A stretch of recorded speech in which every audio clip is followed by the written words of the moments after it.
Assalamualaikum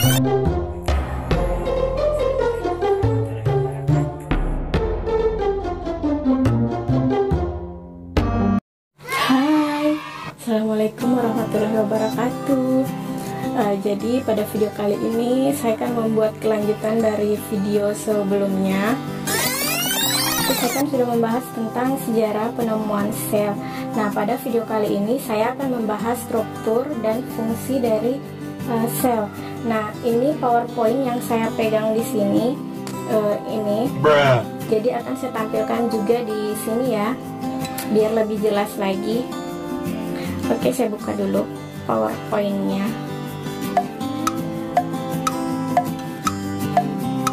Melanjutkan materi kita sebelumnya. Materi sebelumnya itu sekedar mengingatkan kembali. Saya menjelaskan tentang sejarah penemuan sel. Jadi di situ saya sudah menjelaskan beberapa ahli yang telah mengemukakan tentang teori sel. Jadi buat kalian yang belum menonton video sebelumnya, silahkan dinonton dulu ya, sebelum kita masuk ke materi yang ini. Oke, jadi sekedar mengingatkan lagi kalau ahli-ahli tersebut diantaranya ada Robert Hooke, Robert Brown, Max Kiel, Rudolf Virchow, Felix de Jardin, dan masih ada beberapa lagi. Kalian bisa nonton di video sebelumnya. Saya sudah menjelaskan tentang apa pengertian dari sel. Nah, sel ini merupakan struktur atau satuan terkecil yang ada di dalam makhluk hidup. Nah, sama seperti puzzle ya. Masih ingat kan tentang puzzle itu? Jadi dia terdiri dari beberapa sel di dalam tubuh kita.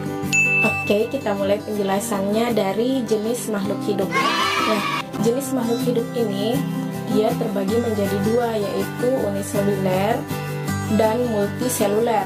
Nah, uniseluler ini merupakan organisme yang terdiri dari satu sel atau dia sel tunggal, biasanya terdapat pada amoeba dan paramecium.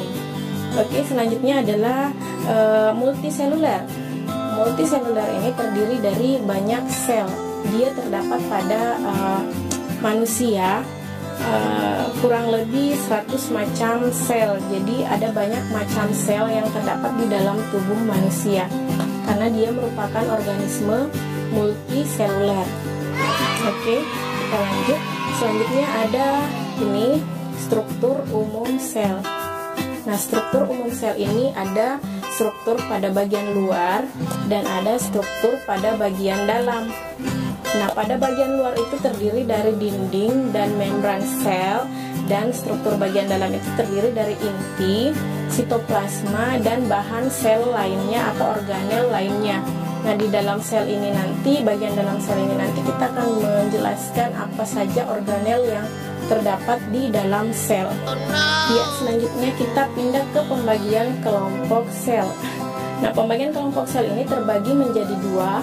Yang pertama adalah sel prokariotik dan yang kedua adalah sel eukariotik. Nah, perbedaannya itu kalau pada sel prokariotik itu dia belum memiliki membran atau dinding sel, sehingga pada organisme ini dia dikatakan belum lengkap. Contohnya pada bakteri. Nah, selanjutnya kalau pada eukariotik ini dia sudah memiliki membran, jadi dia dikatakan sudah lengkap. Dia ada pada tumbuhan dan hewan. Nah, di sini saya akan menampilkan tabel tentang perbedaan dari sel prokariotik dan eukariotik.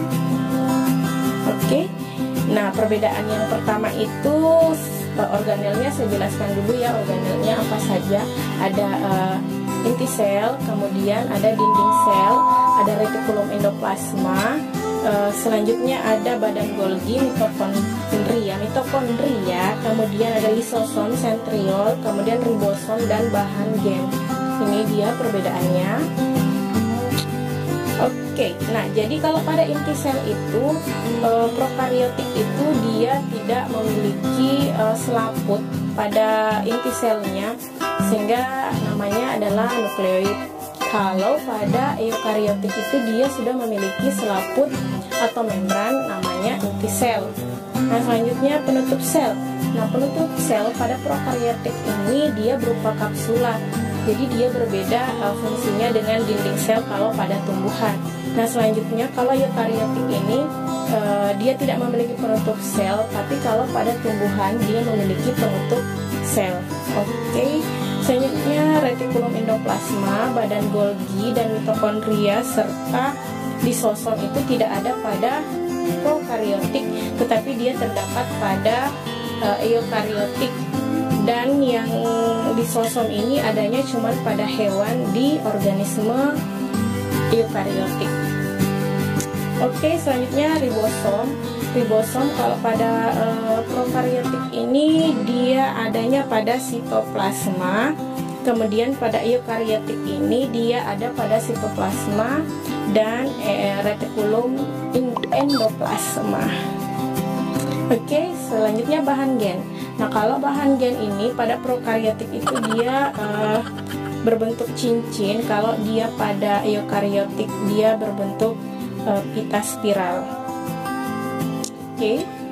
Ya, selanjutnya perbedaan tumbuhan dan hewan. Di sini saya akan menampilkan tabel. Ini dia tabel perbedaannya lagi sama tadi yang prokariotik dan eukariotik perbedaannya.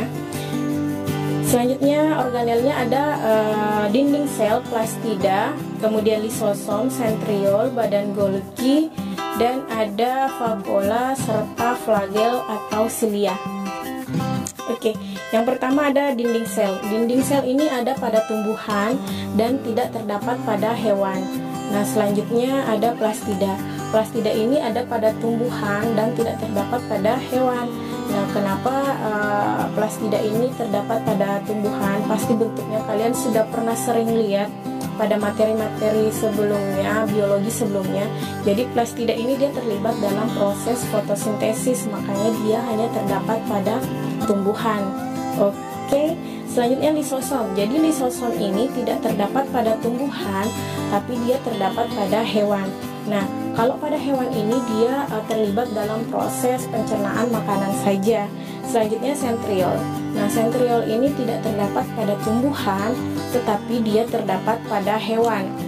Dan badan Golgi. Badan Golgi pada tumbuhan diktosom, dan kalau pada hewan namanya sama badan Golgi. Selanjutnya vakuola. Nah, vakuola ini kalau pada tumbuhan pada sel mudanya itu dia berukuran kecil tetapi jumlahnya banyak. Nah, sedangkan pada sel dewasanya itu dia jumlahnya satu, tunggal, tapi ukurannya besar.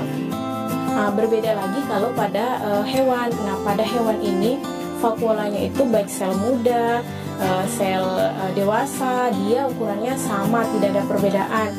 Beda dengan tumbuhan tadi. Nah, tumbuhan tadi berbeda ukuran pada sel muda dan berbeda juga kalau pada sel dewasa.